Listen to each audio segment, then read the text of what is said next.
In this video, we're on Royal Caribbean's Enchantment of the Seas. We visited the port of Costa Maya, Mexico. It's not a polished destination, it's more raw and real. Yes, Costa Maya isn't perfect. The roads can be rough, there can be sargassum seaweed on the beaches, but we still think it's worth visiting. Locals worry about the future, with Royal Caribbean planning to build a perfect day in Costa Maya, also called a perfect day in Mexico. When this happens, will the cruise port lose its gritty charm that makes it really unique? Our cab driver tells us how he feels about this. Join us as we show you what Costa Maya is really like beyond the port's tourist bubble and before it changes forever. Hi, we are Wanda and Gary, a retired couple with a passion for travel. Cruising is one of our favorite ways to explore the world, and now that we're retired, we are finally visiting the places we used to only dream about. We've got a long bucket list, and we're setting out to see as much of it as we can, one adventure at a time. Thank you so much for joining us on our adventures.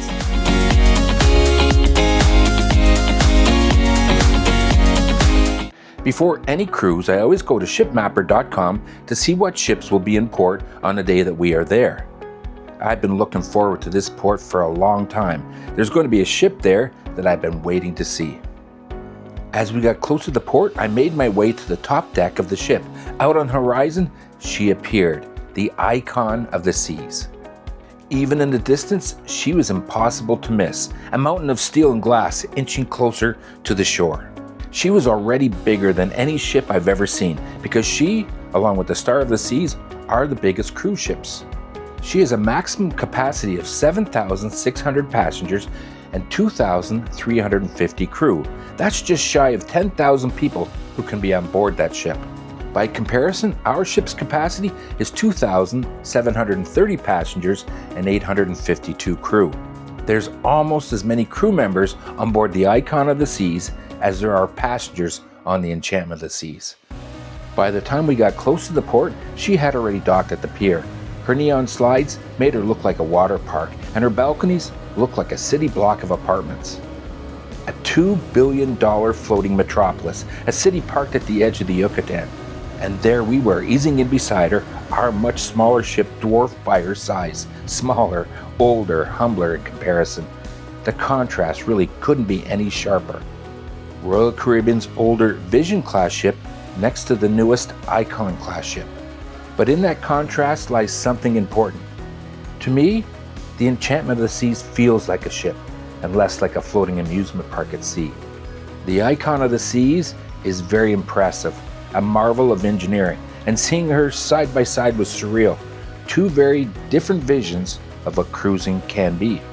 I've always thought the Icon might be just too much for me, too large, too crowded, too busy. But after seeing her up close, standing so close to the stern, I admit, I am curious. Maybe one day I'll have to take a cruise on her, just to find out.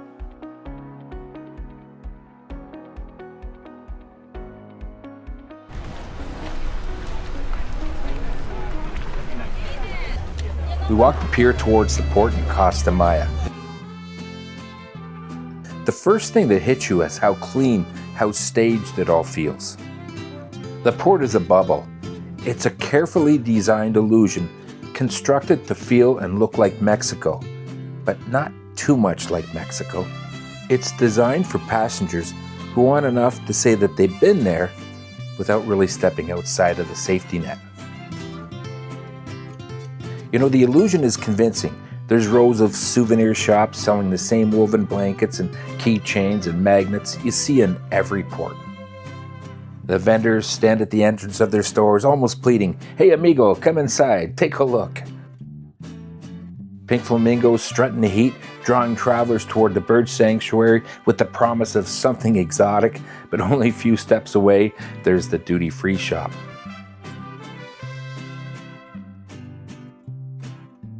Every detail has been thought of. Tequila tastings, pouring generous shots of smooth, tourist-friendly spirits. Racks of brightly colored t-shirts promising today-only specials. There's even a massive pool with a swim-up bar and music thumping in the background. But nothing here is free, not even the lounge chairs. Want to stretch out by the water? Order a drink, and it'll be an expensive one. Everything here is tourist prices. It's entertainment, curated and polished, wrapped neatly in the safety of fences and security checkpoints. You can drink, shop, and tan without a care in the world. It's fun, sure, convenient, predictable, but it's also not real. It's the version of Mexico that they want you to see, the easy, uncomplicated version. It has everything you could want, as long as you don't want to see the real thing.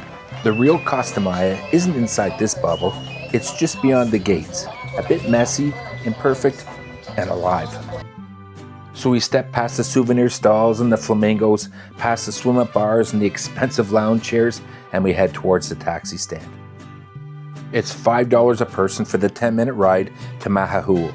No meters, no haggling, just a straight shot down the road that takes you from the polished version of Mexico to something that is much more real. Okay, amigos, just to let you know, you come in Costa Maya, but Costa Maya that's the name for the port. Okay? Yes. The name of the land is Mahahual. You come in Mahahual, not Costa Maya. Oh, okay, so Mahahual. Mahahual, that's the small town, Okay. part of Quintana Roo. The point is Costa Maya, and this land, piece of land, villas, and one piece group, 20 years ago, the corporation Krazy company coming here, and he buy the piece of land and build the port at one piece group.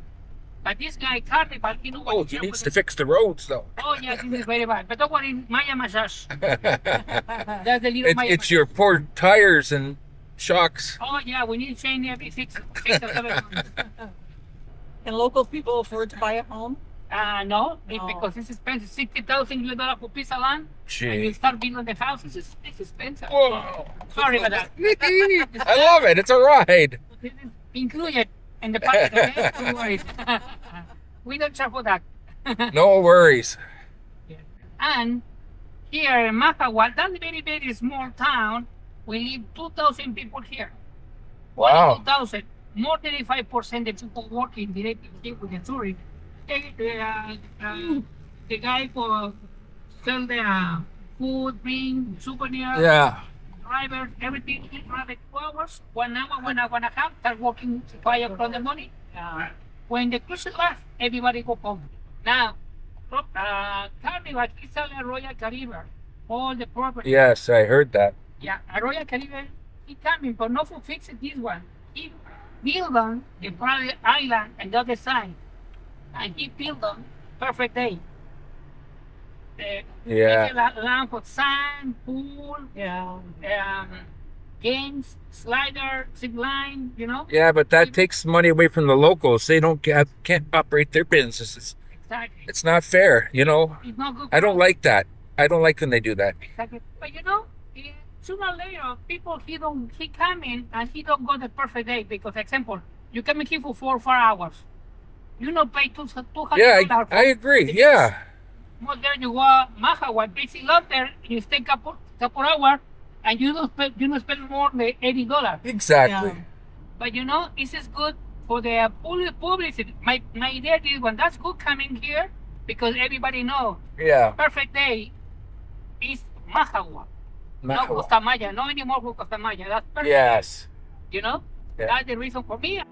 Our cab driver dropped us off not at, but near the Krazy Lobster. There seems to be some well-orchestrated system where the cabbies hand over the passengers to a local who will then take you to the Krazy Lobster. He's working for a tip. They all are, and that's how they make their living here. Is it for you? My name is Angel. Okay. Regular size, five for $10. The regular size. This way. Whatever you put and read. Yeah. It's all for free. Tables and chairs, loungers, bathroom, showers, hammocks. And right there on the beach is the Krazy Lobster. It's the kind of place that doesn't need polish. Plastic chairs and tables planted right in the sand, shaded by palm trees and straw umbrellas. You remember. Oh, thank you. Remember, you can take the table, use the lounger, For sure. kayak. We will do that. Martin is your waiter. Oh, thank you, Mark. Nice to meet you. Yes. So, when you finish here, you ask for me, for Angel. Whoa. Oh, good. Look. And I look for your taxi. All right. You got it. Thank you, Enjoy. my friend. Thank you for coming. Thank you. The first thing that hits you is the price of the beer. $7 for 5 mini beers. But the guy who showed us to our table said that it was $10 for a bucket of 5 cold, large, regular-sized bottles. And that's a deal that's just too good to pass up. The waiter brings them out in a plastic bucket packed with ice. Suddenly, the bumps of the taxi ride, well, they're worth it. Looking at the menu, it's pretty straightforward. Nachos, quesadillas, tacos, burritos, whole fried fish, and of course, the house special, lobster. Nothing fancy, no frills in the service, but everything feels and looks fresh. And maybe it tastes better because of where you are. Your feet buried in the sand, the sea just a few steps away, a cold beer on the table. It's not fine dining, but it doesn't have to be. The bill arrives with a little bit of mystery. A 10% tax has been added. Not the official 16% Mexican tax. Maybe it's a service fee.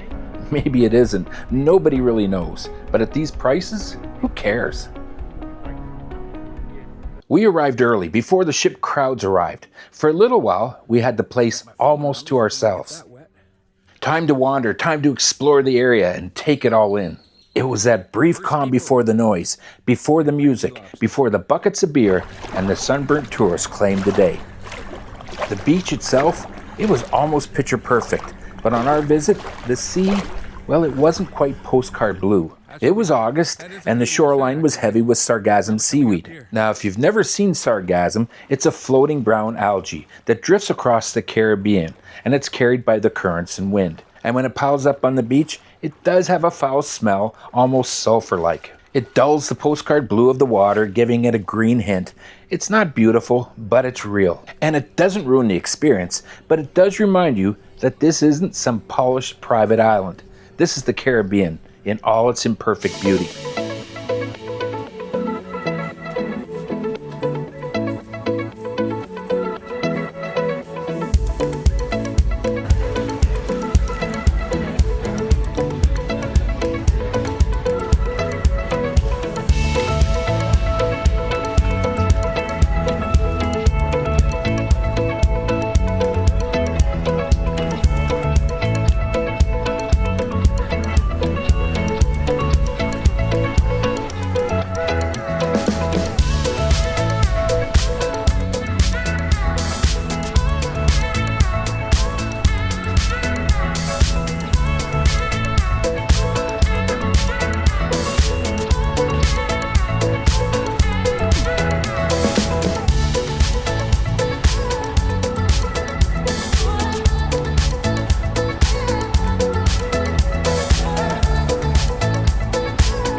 Thank you, my friend. Have a good day.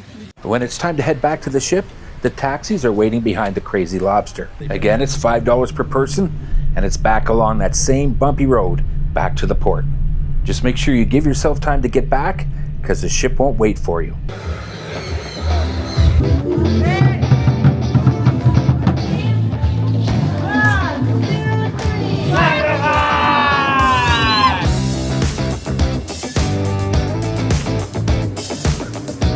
Back at the pier, the icon of the seas still looms overhead, impossibly large. The Enchantment of the Seas rests beside her, a relic by comparison. And maybe that's the point. Travel isn't about size or spectacle, it's about moments. A rough taxi ride, chatting with locals, a bucket of beer that costs less than lunch back home. Costa Maya, it isn't for everyone. Many passengers don't even get off the ship. It's not polished, it's rough around the edges. But that's what makes it worth seeing.